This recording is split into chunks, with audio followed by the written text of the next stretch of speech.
the material has gone through, we just simply use the tweezers to remove it from the nozzle and clean the nozzle up.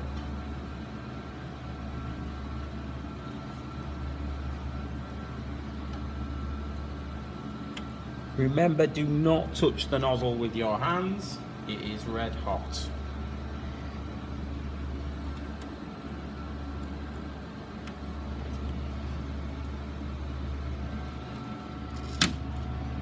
And we're ready to print.